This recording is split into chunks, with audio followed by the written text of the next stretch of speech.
Assalamualaikum warahmatullahi wabarakatuh.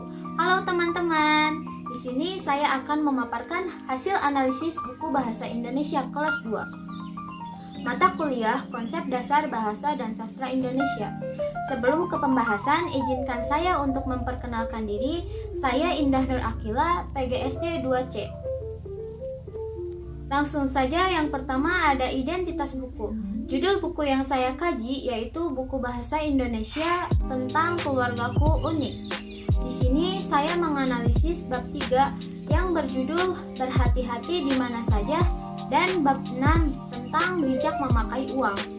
Baik, pada bab 3 halaman 47 ini ada kajian tentang fonologi. Tetapi sebelum ke kajian tersebut ada keterampilan membaca. Siswa diperintahkan untuk membaca suatu cerita. Pada tulisan, bacalah cerita berikut bersama teman secara bergantian. Membaca sangat penting untuk anak sekolah dasar, karena dengan membaca, anak akan memiliki keterampilan untuk menangkap makna dari tulisan dan bisa ditingkatkan lewat latihan memahami isi bacaan. Yang berikutnya ada aspek kajian bahasa, yaitu fonologi. Kata-kata seperti tunggu, tengok, teman, dan kamar.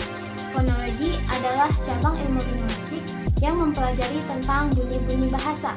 Terdapat pengulangan fonem T yang dominan, yang bisa digunakan untuk melatih artikulasi anak dalam membaca. Bunyi T dan G bisa termasuk dalam kegiatan fonetik. Untuk pelafalan, fonetik itu sendiri adalah cabang ilmu linguistik yang menganalisis bunyi bahasa dari 3 aspek, yaitu artikulatoris, akustik, dan auditoris. Sedangkan menurut Usmi dan Nurul pada tahun 2024 menyebutkan bahwa fonologi itu memperhatikan bagaimana fonem bunyi kecil berfungsi sebagai pembeda makna yang diatur dalam struktur bahasa, termasuk fenomena seperti penambahan, penghilangan, perubahan bunyi, dan struktur segmental, intonasi, serta tekanan. Yang selanjutnya ada kajian tentang morfologi. Morfologi adalah cabang ilmu linguistik yang mengkaji tentang morfem dan kata. Pada halaman 57, aspek kajiannya berfokus pada morfem. Kata-kata seperti dilarang, diberi, di sebagai awalan pasif atau preposisi. Misalnya, di tempat umum. Pada kalimat tersebut, kata di sebagai preposisi tempat. Banyak juga kesalahan umum terjadi pemisahan atau penyambungan yang salah. Misalnya, di Jakarta dan di Jakarta. Yang benar adalah kata di Jakarta karena menunjukkan tempat, maka harus dipisahkan. Terus ada juga jenis morfem terdapat pada kata larang. Cegah itu merupakan morfem leksikal atau dasar yang bermakna. Morfem leksikal itu sendiri adalah morfem yang memiliki makna sendiri. Biasanya makna yang mengacu langsung pada suatu benda, peristiwa, sifat, atau konsep tertentu dalam dunia nyata. Ada juga morfologi pada halaman 47 berfokus pada kata-kata menyeberang, menyadari, sebentar, dan sesudahnya. Nah, dalam morfologi juga ada proses morfofonemis, merupakan cabang ilmu linguistik yang mempelajari perubahan suara yang terjadi dalam proses morfologis. Kata-kata ini terbentuk dari morfem-morfem dasar ditambah afiksasi. Contohnya, menasal ditambah verba dasar dan se ditambah waktu, seperti sebentar menjadi sebentar dan se ditambah sudah menjadi sesudahnya. Fonem N menjadi fonem NY pada huruf C, J, S, dan SY, seperti menasal ditambah seberang menjadi menyeberang. Kemudian ada juga fonem N menjadi fonem NG pada huruf G, H, K, dan vokal. Ini seperti menasal ditambah ajar dan menjadi mengajari. Ada juga I, merupakan afiksasi akhiran yaitu sufiks. Menurut Jacobson, dalam Chair dan Afriani mencatat bahwa proses memperoleh morfologi pada anak mencerminkan perkembangan kognitif secara bertahap, di mana mereka mulai mampu memformulasikan pola morfem secara struktural. Yang selanjutnya ada pada kajian tentang psikolinguistik. Dalam buku ini, saya menemukan analisis tentang psikolinguistik. Psikolinguistik itu merupakan ilmu yang menguraikan proses-proses psikologis yang terjadi apabila seseorang menghasilkan kalimat dan memahami kalimat yang didengarnya waktu berkomunikasi dan bagaimana kemampuan berbahasa itu sendiri itu diperoleh oleh manusia itu sendiri. Membatasi psikolinguistik sebagai studi tentang bahasa dan pikiran. Psikolinguistik juga merupakan bidang studi yang menghubungkan psikologi dengan linguistik. Menurut Edmund Judge pada tahun 1964 mengemukakan bahwa psikolinguistik adalah ilmu yang meneliti bagaimana sebenarnya para pembicara atau pemakai suatu bahasa membangun atau mengerti kalimat-kalimat bahasa itu sendiri. Psikolinguistik ini berfokus pada pemrosesan bahasa dan pikiran anak. Psikolinguistik pada anak memproses bahasa dalam pikirannya, baik saat memahami pertanyaan, merasakan emosi, maupun saat merespon dengan bahasa. Anak juga diajak untuk menyebutkan ruangan rumah, misalnya dapur, ruang tamu, kamar mandi.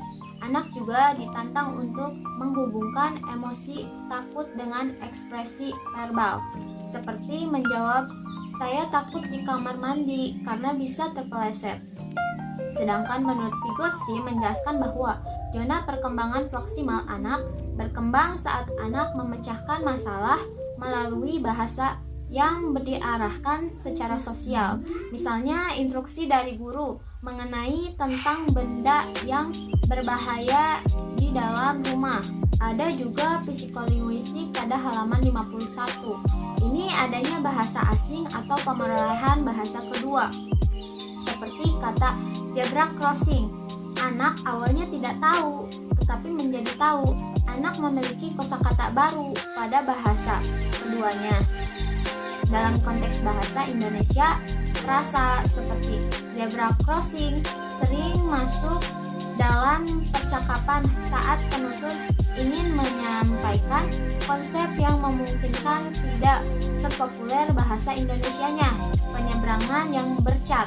Jadi zebra crossing itu menunjukkan jalan raya yang ada cat putih-putihnya. Setelah kita mengkaji tentang bahasa, saya juga menemukan tentang sastra pada bab 6 halaman 136. Di situ ada pantun yang berbunyi, "Pagi hari telah berganti siang, kucing tidur nyenyak di bawah meja. Jangan suka menghabiskan uang, lebih baik ditabung saja." Itu merupakan aspek kajian sastra, berfokus pada puisi lama atau pantun. Ini juga ada jenis sastranya yaitu pantun. Sastra anak juga harus disesuaikan dengan kemampuan berpikir dan emosional anak. Pantun itu sendiri adalah satu jenis puisi lama yang sangat luas dikenal dalam berbahasa bahasa Nusantara. Ciri-ciri pantun yaitu terdiri dari 4 baris.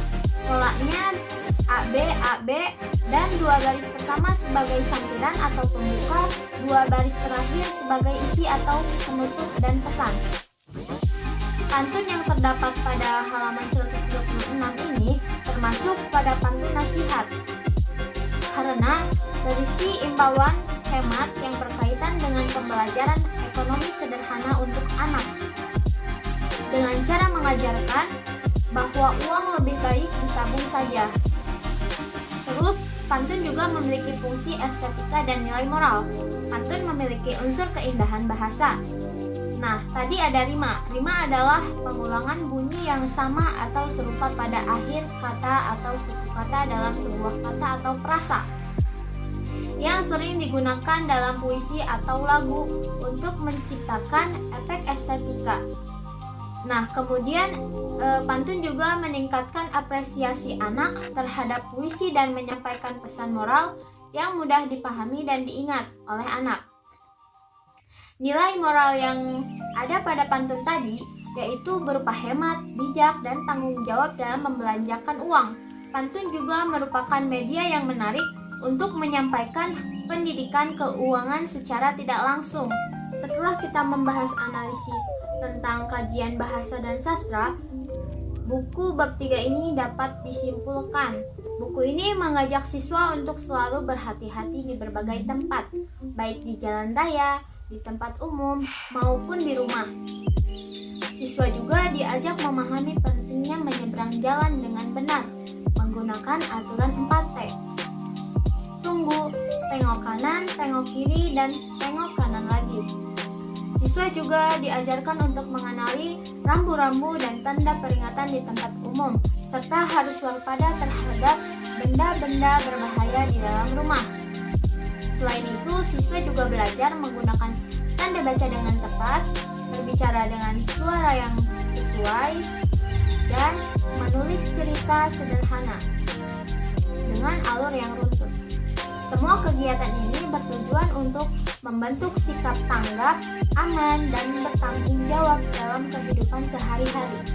Dan di bab 6 juga kajian sastra yaitu puisi lama atau yang disebut dengan pantun mengajarkan siswa untuk berhemat dalam menggunakan uang, dan itu merupakan pantun nasihat yang berima ABAB.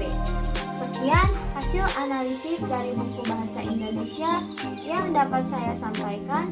Mohon maaf bila ada kesalahan kata atau tingkah laku. Semoga ilmu yang disampaikan bermanfaat untuk kita semua. Tutup dengan doa, Rabbana atina fid dunya hasanah wa fil akhirati hasanah wa qina adzabannar. Wassalamualaikum warahmatullahi wabarakatuh.